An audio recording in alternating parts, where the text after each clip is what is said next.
Welcome back, YouTube.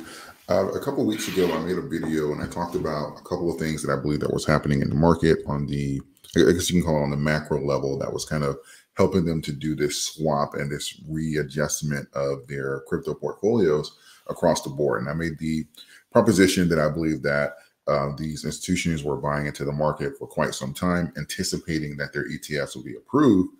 And if their plan was so that once it's approved, they'd be able to sell into the market, tank the price, and then buy the actual assets for the ETF at a discounted price. Where, of course, this all lines up right before things like halving, right before the bull run, and just really ultimately position them to make an absolute fortune in the next run.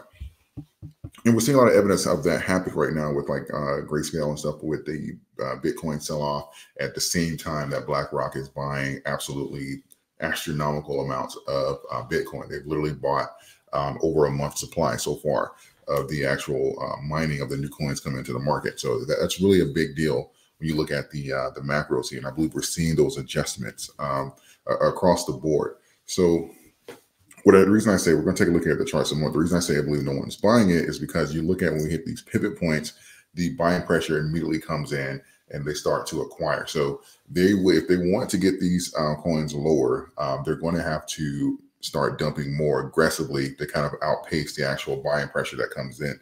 You'll see, we're going to take a look here at Ethereum, Doge, Bitcoin. We're going to take a look here at all. You'll see they're all bouncing off of the pivot points, even though we've had some indicators that should show that, we should be threatening like a gap down, and they're literally ignoring those indicators because the buying pressure is so high and it's actually pushing up against it and actually making those indicators kind of give false readings.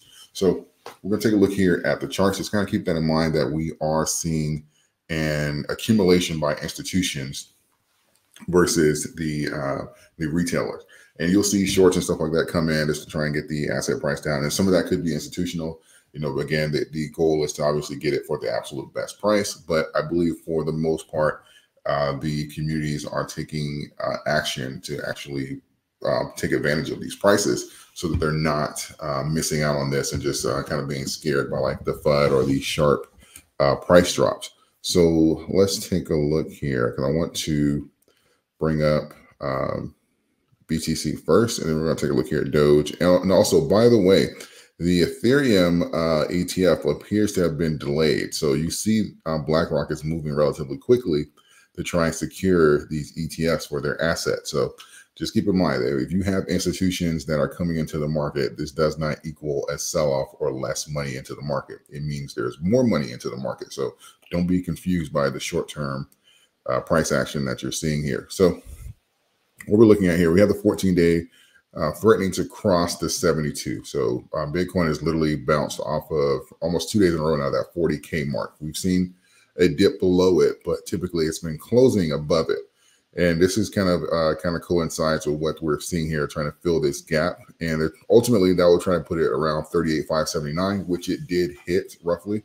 And it bounced from that. So this is aligning with its previous level of support. They're trying to get it down there and get an indicator to say, okay, well, this is going to show, this is somewhat of a lagging indicator, it's EMA, but ultimately you can see a 14 to 72 crosser saying it's going to open up the window to try and say, okay, well, we can possibly have a mid 30 Bitcoin price drop. So probably at 34, 35 ultimately. But right now the buying pressure is coming in and it's rejecting. These are decent rejections. And this is pretty much previous rejections here has turned into the floor on this side. So this is all the trouble that Bitcoin had breaking into the 40 range. If you guys remember that back in November, it was very difficult for Bitcoin to break in there. It was bumping its head for literally weeks, about a couple of weeks before it was actually able to break through.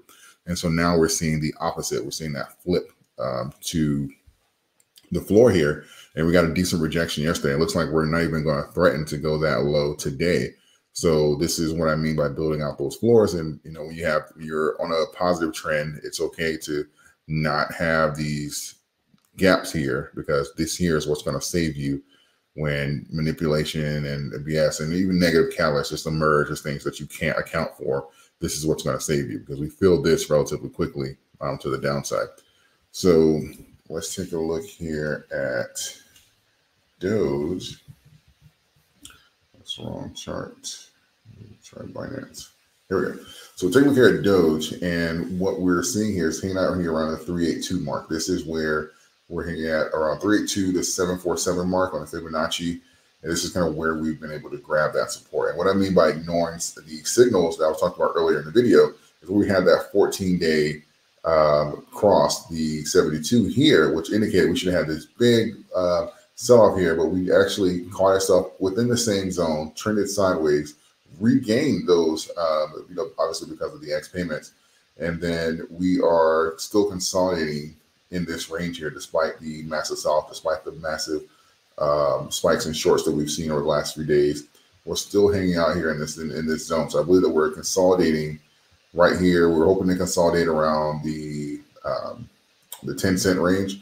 Similar with Bitcoin, hoping to consolidate around that mid 40 range. But ultimately, we are trending. The 200-day on both of these are still rising. The 72 is flattening on both of them.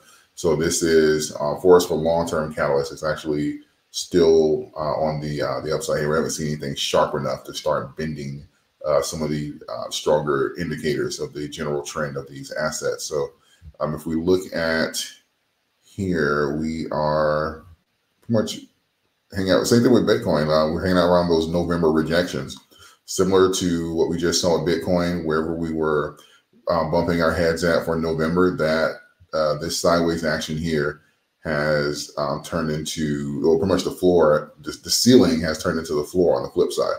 And similar to what happened with Bitcoin, we had that big run up, and that's why I said that these gaps, you typically fill those. We fill those relatively quickly, but where we struggled at in November is what's saving us now. Same thing that's going on with Bitcoin. Let's take a quick look here at shorts.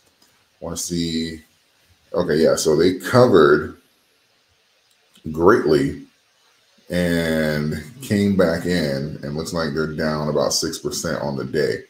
So very interesting here, but they actually got out of there when we had that big run up with the accumulation of X payments. They actually got out of there relatively quickly into, I guess, to try and take profits depending on where they got in at. But even right now, we're not seeing some of these big gains. They never quite got back into where they were in November either. So it's interesting that we're seeing November price action, but not November short levels necessarily. So that'll be something to kind of keep in mind as we are keeping up with price action here.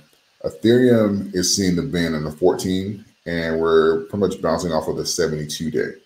So what we're looking at is the same thing. I know some of these charts may look a little different, but what I'm saying underlying is applying to all three of these crypto. So what we're looking at is we're seeing the assets that were trending sideways. They're retracing to pretty much their November ceilings, right? They're filling the gaps between like the November, I guess the December through mid-January runs for Ethereum, Doge, and Bitcoin. So these gaps, these major gaps here, they filled them. But where they struggled at in November, these ceilings here, this is where they're rejecting from now. So this is kind of, if you guys follow my channel, this just kind of proves my point.